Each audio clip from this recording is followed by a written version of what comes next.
நீங்கள் பார்த்துக் கொண்டிருப்பது உங்கள் விஜய். ஸ்ரீரங்கமங்களநிதிம் கருணாநிவாசம் ஸ்ரீ வெங்கடாத்ரி சிகராலய காளமேகம் ஸ்ரீ ஹஸ்திசைல சிகரோஜ்வல பாரிஜாத்தம் ஸ்ரீசன்னமாமி சரசா யதுசைல தீபம். இந்த ஸ்லோகம் இப்படி கொஞ்சம் காதல பட்டாப்புல இருக்கும். எதுக்குன்னு இது நித்தியம் சந்தியாவந்தனம் முடியச்சே நாம் சொல்ல வேண்டிய ஸ்லோகம். அது அப்பப்போ பண்ணியிருந்தோம்னா அப்பப்போ ஸ்லோகம் காதல பட்டிருக்கும்.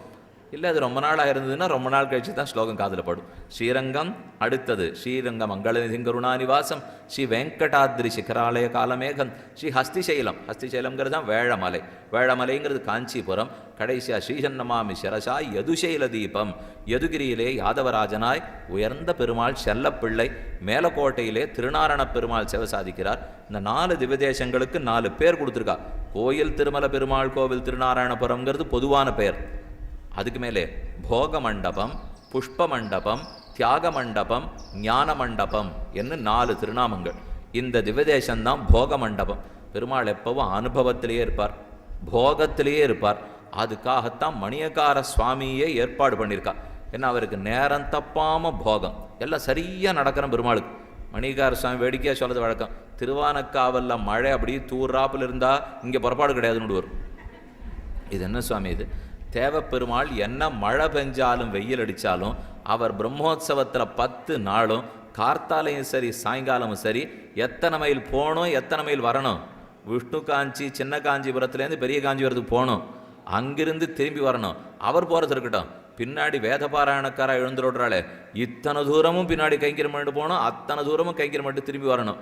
ஒரு நாள் அவருக்கு என்ன கஷ்டம் சொல்லுங்கள். ஹோமகுண்டத்துக்கு நடுவில் தோன்றின பெருமாள். ரொம்ப அவர் தியாகராஜன்னு தான் அவரை சொல்லணும். அதனால தான் தியாக மண்டபம்னு சொல்கிறோம் இல்லையோ.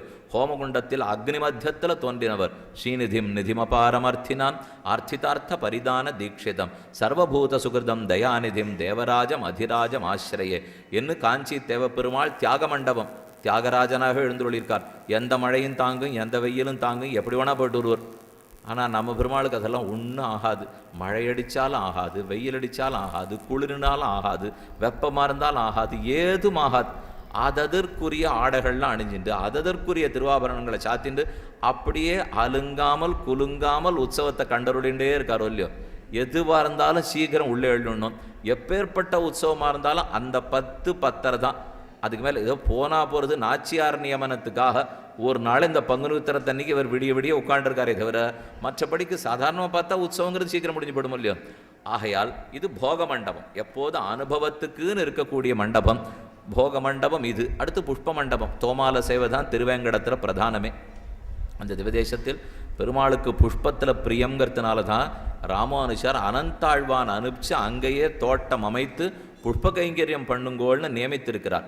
அப்போ 2வது புஷ்ப மண்டபம், காஞ்சி தியாக மண்டபம், கடைசியாக ஞான மண்டபம்.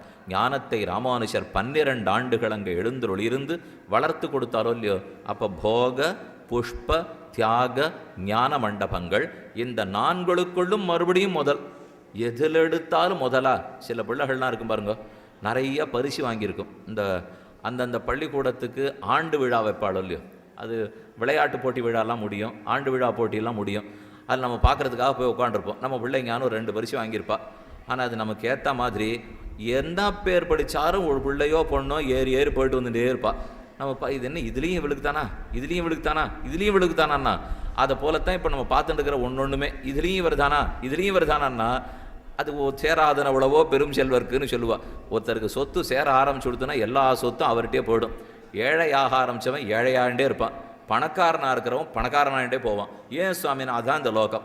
அதை போலத்தான் இங்கே லோகம். இங்கே லோகம் எல்லா பெருமையும் எல்லா கோப்பையும் ஒத்தரையே தட்டின்னு போகிறாரு. என்ன அப்படித்தான் ஆழ்வார்களும் ஆச்சாரியர்களும் அனுபவிச்சுட்டா. அப்போ 108க்குள்ளும் முதன்மை பெற்றது, ஸ்வயம்வக்த க்ஷேத்திரங்களுக்குள்ளே முதன்மை பெற்றது, ஆழ்வார்கள் 11 பாடல் பெற்ற ஒரே திவ்யதேசம். அதோடு இல்லாமல் உயர்ந்ததாய் கோயில் திருமல பெருமாள் கோவில் திருநாராயணபுரம் 4க்குள்ளும் முதன்மை பெற்ற திவ்யதேசம். அடுத்தது 6வது குறிப்பு, பெரிய கோயில், பெரிய பெருமாள், பெரிய பிராட்டியார், பெரிய திருமண்டபம், பெரிய திருநாள், பெரிய அவசரம், எல்லாமே பெரியது. மேளமும் பெரிய மேளம், மேளமும் பெரிய மேளம்தான். பெரிய அவசரங்கிறது தளிகை, பெருமாள் மத்தியானம் செய்கிறாரோ இல்லையோ. அது ஆனப்புறம்தான் அந்தந்த ஆழ்வார் ஆச்சாரியர்கள் திருநக்ஷத்திரம்னு சொன்னால் அதுக்கு முக்கியமாக சிறப்பு போகிறதுனாலும் அப்புறம் தான் போகணும். முதல்ல இது பெரிய கோயிலோ இல்லையோ. திருவரங்கம் பெருத்த கோவிலுனால் ரொம்பவே பெருசு. தமிழகத்திலே வெகு சில கோவில்கள் மட்டும்தான் இவ்வளவு பெரிய கோவிலாக இருக்கும். சப்த பிராகாரங்களோட கூடியிருக்கிற கோவில் இருந்திருக்கு.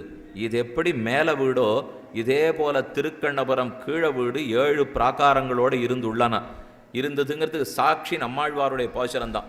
9ஆம் பத்து கடைசி திருவாய்மொழி மாலநண்ணி தொழுதெழுமினோ வெனகட காலமாலை கமலமலரிட்டினேன்னு திருக்கண்ணபுரத்தை பாடினார் இல்லையோ, அதில் ஒரு மதிலாக சொல்லிட்டு வரார் ஆழ்வார்.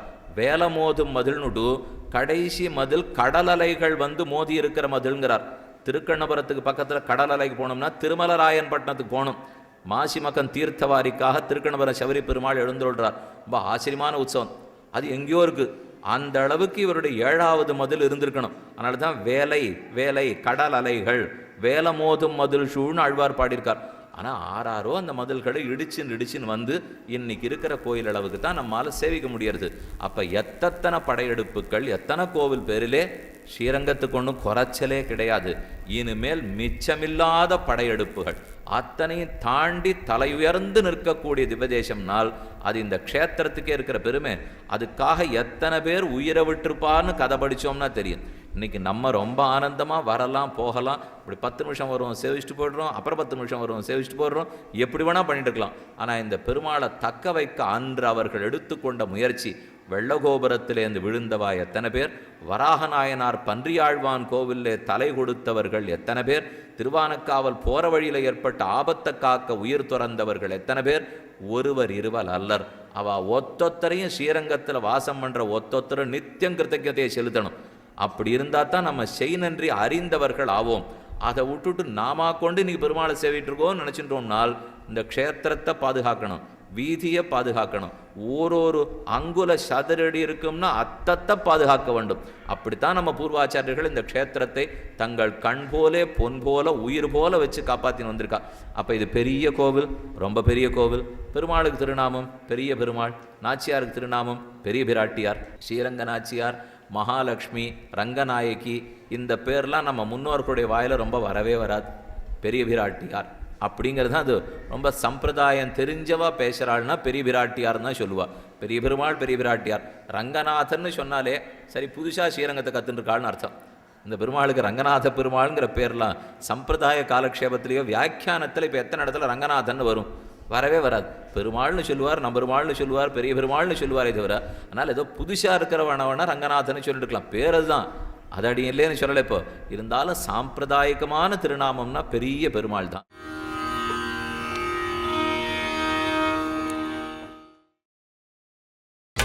நீங்கள் பார்த்துக் கொண்டிருப்பது உங்கள் விஜய். நாச்சியாருக்கேற்ற சிறப்பு பெருமாளுக்கு, பெருமாளுக்கேற்ற சிறப்பு நாச்சியாருக்கு. நமக்கு ஒரு சந்தேகம் வரும், பெரிய பெருமாள்னு சொல்லிட்டா இவள் பெரிய பிராட்டியார் என்றால் அப்போ சிறிய பிராட்டியார் யார்? பெரிய பிராட்டியார் சிறிய பிராட்டியார் இருந்தால் தானே பெரிய பிராட்டியார்னு சொல்லணும். சிறியவள் இருக்கிறாளான்னா இந்த சந்தேகம் இன்னைக்கு வரல.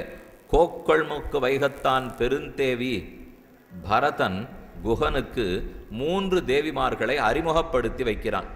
சித்திரகூடத்துக்கு பரதன் போய் ராமா நீ நாட்டுக்கு திரும்பி வரணும்னு பிரார்த்திக்கிறான். அப்போ குஹன் ஓடத்தை கொண்டு நிறுத்த கௌசல்யா, சுமித்ரா, கைகேயி 3 பேரும் ஓடத்தில் ஏறி உட்கார்றா. அப்போ குஹன் கேட்குறார், இந்த 3 பேரும் 6 பரதா?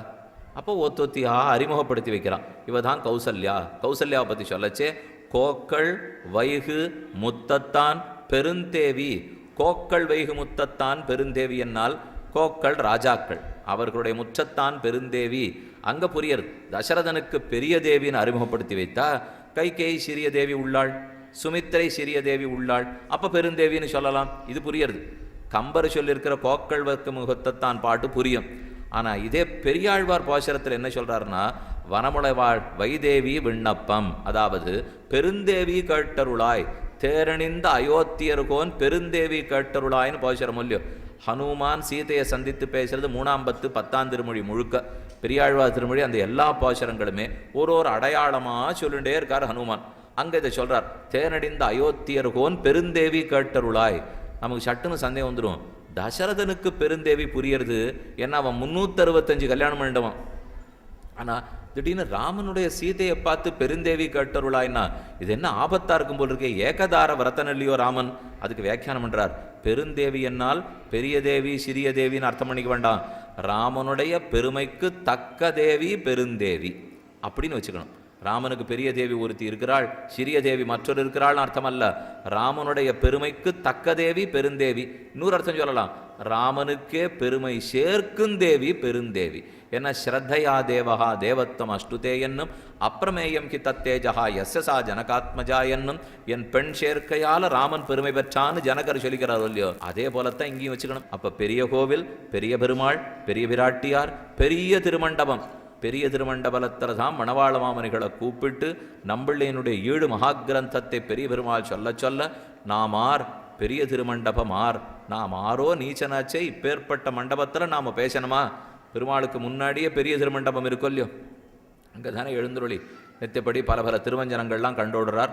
அங்கேயே ஈடு சாதிக்கப்பட்ட இடம், ஸ்ரீசைலேச தனியன் பிறந்த இடம், அதற்குரிய சித்திரங்கள்லாம் படம் மாட்டப்பட்டிருக்கு. அப்போ திருமண்டபம் பெரிய திருமண்டபம், திருநாள் பெரிய திருநாள். இந்த திவதேசத்தில் எதை பெரிய திருநாள்னு சொல்லுவா தெரியுமா? இந்த 10 நாள் நடக்கிற பிரம்மோத்சவம் எதுக்குமே பெரிய திருநாள்னு பேர் அல்ல. வரிசையாக அடுத்தடுத்து 10 நாள் உற்சவம் நடக்கிறது. இப்போ பங்குனியில் நடக்கிறது, சித்திரை நடக்கிறது, தை நடக்கிறது, முன்னாடி மாசியில் நடக்கிறது. இது 4 உற்சவங்கள் நடக்கிறதே. இது 4மே அல்ல, 21 நாள் நடக்கிற அத்தியனோத்சவம் தான் பெரிய திருநாள். அத்தியனோத்சவத்துக்கு இந்த ஊர் படுகிற கோலாகலம் நிச்சயமாக மற்ற 4 பிரம்மோத்சவத்துக்கு இருக்கவே இருக்காது. பகல் 10 நாளும், 10 நாளும், கடைசி இயற்பா நாள் சேர்த்து என்னமா பெருமாள் அனுபவிக்கிறார். எங்கெங்கோ இருக்கிறவாள்லாம். இப்போ மற்ற 4 உற்சவம்லாம் உள்ளூர்காராக தான் முக்கியமாக சேவிப்பா. ஆனால் பெரிய திருநாள்னா எங்கெங்கே இருக்கிறவா வந்துடுறா. சித்திரை திருநாளில் மட்டும் வெளியூர் கிராமமாக ஜனங்கள் நிறைய பேர் வருவா. அதை தவிர பெரிய திருநாளுக்கு தான் நிறைய வந்து சேவிக்கிறாள் இல்லையோ. அதனால் திருநாளும் பெரிய திருநாள். அவசரம் பெரிய அவசரம். பெரிய அவசரம்னா வேகம் ஒன்றும் இல்லை, பெரிய அவசரம்னு தளிகையே சொல்லுவது வழக்கம். மணியோ பெரிய மணி. ராத்திரி பெருமாள் அரவணை அமுது செய்கிறார்னு சொன்னால் அந்த மணி சத்தம் கூரத்தாழ்வானுடைய திருத்தேவியார் காதுகளில் போய் பட்டு சொல்லியோ. அதைத்தான் பெரிய மணி சேவிக்கிறது, பெரிய மணி சேவிக்கிறதுன்னு சொல்லுவா. அதை கேட்டுவிட்டு தான் கூரத்தாழ்வான் அன்றைக்கி முழுக்க பட்னி. அப்போ திருத்தேவியார் ஆண்டாள் நினைக்கிறா, இப்போ ஏற்பட்ட பெரிய மணியோட நீர் அவசரம் நன்னா தான் சாப்பிட்றீர். அவரானா பரம பாகவதர் பட்டி கிடக்கிறார். இது கூடுமான உள்ளத்தில் கூரத்தாழ்வானுடைய தர்மபத்தில் நினைச்சிருந்தா. கூடுமான்ற உடனே அவன் நினைவு பெருமாளுடைய காதுக்கு பட தன்னுடைய பிரசாதத்தை, அரவண பிரசாதத்தை அதிகாரிகள் மூலம் அனுப்பி வைக்க 2 திரளகள், 2 உருண்டைகளை மட்டும் கூரத்தாழ்வான் ஸ்வீகரித்தார். ஸ்ரீபராசர பட்டரும் ஸ்ரீவேதவியாச பட்டரும் அவதரித்தார்கள்னு சரித்திரம். அப்போ அதுதான் பெரிய மணியினுடைய கதை. அப்போ பெரிய அவசரமும் சரி, பெரிய மணியும் சரி, பெரிய திருமண்டபமோ, பெரிய விராட்டியாரோ, பெரிய பெருமாளோ அத்தனையுமே வைபவம் பகிர்ந்தவை. அடுத்து 7வது குறிப்பு, சரணம் புகுந்த பகவத் ராமானுஜர். பங்குனி மாதம் உத்தர நட்சத்திரம். அன்னை தினைக்கு தேர்ந்தெடுத்து பிராட்டியை முன்னாக பற்றி கொண்டு பெருமாளுடைய திருவடிகளில் ராமானுஜர் சரணாகத்தை அனுஷ்டித்தார். அனுஷ்டித்துட்டு உமக்கு என்ன வேணும்னு பெருமாள் கேட்குறார். எல்லாருக்கும் தெரிஞ்ச மந்திரங்கள் தான், ரொம்ப ஆச்சரியமான சூர்ணிக்கைகள். பகவன் நாராயண அபிமதானுரூப ஸ்வரூப ரூபகுண விபவ ஈஸ்வர்டசீலா ஜனவதிகாதிசயா சங்கேய கல்யாண குணகணாம் பத்மவனாலயாம் பகவதீம் ஸ்ரீயந்தேவீம் நித்யானுபாயினீம் நிரவத்யாம் தேவதேவ திவமகிஷீம் அகிலஜகன்மாதரம் அஸ்மன்மாதரம் அசரண்யசரண்யாம் அனன்ய சரணா சரணம் பிரபத்யே என்று பிராட்டி திருவடிகளில் சரணாகத்தை நுட்டிச்சுட்டு ஸ்ரீமன் நாராயண தொத்பாதார விந்தயுகலம் சரணமகம் பிரபத்யே என்று நம்பெருமாள் திருவடிகளில் சரணாதி பண்ணார். உமக்கு என்ன வேணும்னு பெருமாள் கேட்டார். பரபக்தி பரஜான பரபக்தேக ஸ்வபாவம் மாம் குருஷ்வ. அடியனுக்கு கைங்கரிய செல்வத்தை கொடுக்கணும், பண்ணியிருக்கிற அபராதங்களை எல்லாம் க்ஷமிச்சுடணும், எல்லாத்தையும் பிரார்த்தித்தார்.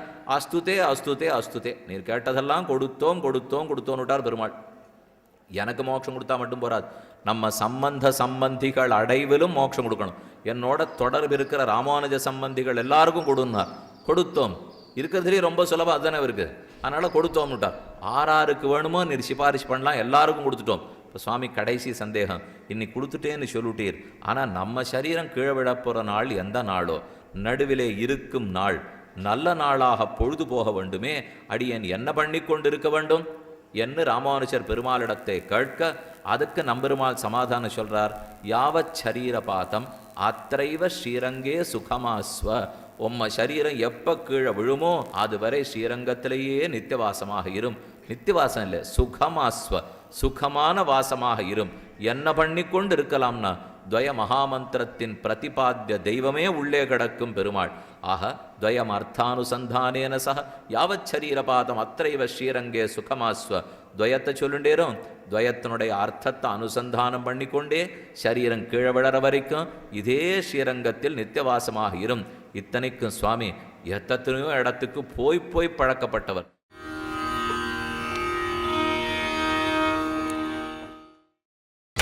நீங்கள் பார்த்துக் கொண்டிருப்பது உங்கள் விஜய். ஸ்ரீரங்கம் கரிசைலம் அஞ்சனகிரிம் தார்க்ஷாத்ர சிம்ஹாச்சலம் ஸ்ரீகூர்மம் புருஷோத்தமஞ்ச பதரி நாராயணம் நைமிஷம் ஸ்ரீமத்வாரவதி பிரயாக மதுரா அயோத்தியா கயா புஷ்கரம் சாலக்கிராமகிரிம் நிஷேவ்ய ரமதே ராமானுஜோயம் முனிகி. அவர் இடத்துல ஒரு இடத்துல நிற்கிறவரா? எத்தனை திக்விஜயம் போய் போய் திவ்யதேச கைங்கரியங்களை ஸ்தாபித்து வச்சவர். அப்பேற்பட்டவரை ஒரு இடத்துல நிறுத்தி விட்டார் இப்போ பெருமாள். அத்தைவ ஸ்ரீரங்கே சுகமாஸ்வ. அப்போ சுகமே ராமானுஜர் கடைசி நாள் வரைக்கும் எழுந்துருளி இருந்தார். அப்போ பெருமாள்கிட்ட போய் நான் எங்கே இருக்கணும்னு கேட்டால் என்ன பதில் சொல்லுவார்? அத்தைவ ஸ்ரீரங்கே சுகமாஸ்வத். மற்ற எந்த ஊர் பேரையும் அவர் சொல்லலையே, இந்த ஊரில் இருந்து தானே பெருமாள் சொன்னார். ஆகனால ஸ்ரீரங்க வாசமே பெரியோர்களால் விரும்பப்பட்டது என்று ஸ்ரீரங்கத்திலேயே நித்தியவாசம் செய்ய சொன்னார். அது என்னமோ எல்லாருக்கும் ஆசை இல்லையா? அப்பப்போ இங்கே வந்துட்டு போகிறவாளும் சரி, இங்கேயே இருக்கிறவாளும் சரி, வந்துட்டு போகிறச்சே அவாவா கஷ்டம் நன்னாவே அவரவர்களுக்கு தெரியும். இங்கே இருக்கிறவாளுக்கே வெளியூருக்கே தானே போகணும்னா எப்போ திரும்பி வந்துடுவோம் அப்படி நினச்சிண்டே திரும்பி வந்துடுவா. இருக்குது பிரமாண அனுபவம் உயர்ந்தது தான். எந்த திவ்யதேசத்து பெருமான திவ்யதேசம்தான். தாமிரபரணி தான், வைகை தான், கங்கை தான். யாரும் இப்போ குறை சொல்லலை. இப்போ எல்லாத்துக்கும் ஏற்றம் இருந்தாலும் அவரவர்களுக்கு நம்மூர் அப்படிங்கிற ஏற்றம் இருக்கிறச்சே. நம்மூர் நாம சொல்லலையே, பெருமாள் நம்மூர்னு இதை சொல்லிட்டாரோ இல்லையோ. நீ இங்கே இருன்னு பெருமானே நியமிக்கும் போது நாமா இன்னொரு ஊரை தேர்ந்தெடுத்துட்டு போட முடியுமா? அடுத்து 8வது, இங்கு உடலை நீத்தவன் பிறப்பதில்லை என்கிறார் ஆதிசங்கர பகவத்பாதர். ரங்கநாத பெருமாளுக்காக அஷ்டகம் 8 ஸ்லோகங்கள் பாடியிருக்கார். அதில் சாதிக்கிறார், இதம் ஹி ரங்கம் தியஜதாமி ஹங்கம் புனர்னச்சாங்கம் எதி சாங்கமேதி. இதம் ஹி ரங்கம், இதுதான் திருவங்கரமாகிற திவ்யக்ஷேத்திரம். இதம் ஹி ரங்கம் தியஜதாம் இதாங்கம். யார் ஒருத்தன் இந்த இடத்துல அங்கங்களை சரீரத்தை விட்டுடுறானோ, இதம் ஹி ரங்கம் தியஜதாமிஹங்கம் புனர்னச்சாங்கம், அவன் நிச்சயம் மறுபடியும் பிறக்கப் போவதில்லை. மீளுதலா மேதமிலா விண்ணுலகில் ஏகுவான், அது திண்ணம். மறுபடியும் பிறக்க மாட்டார். எதி சாங்கமேதி.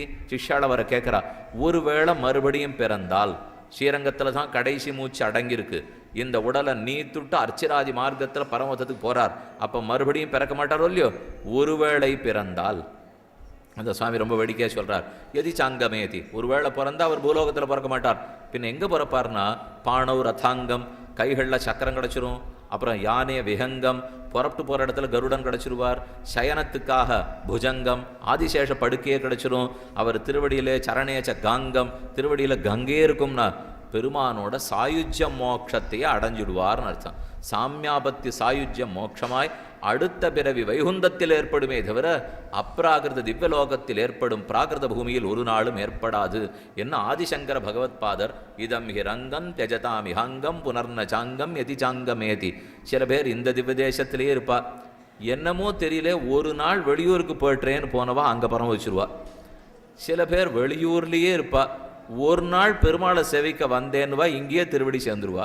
ரெண்டுமே உண்டு, அவருக்கு பிடிச்சிருக்கு. ஆனால் மறுபடியும் சொல்கிறேன், இங்கே பரமதித்தால் தான் ஸ்ரீவைகுண்டம், மற்றடத்தில் பரமதித்தால் ஸ்ரீவைகுண்ட பிராப்தி இல்லைங்கிறத சொல்லவே கூடாது.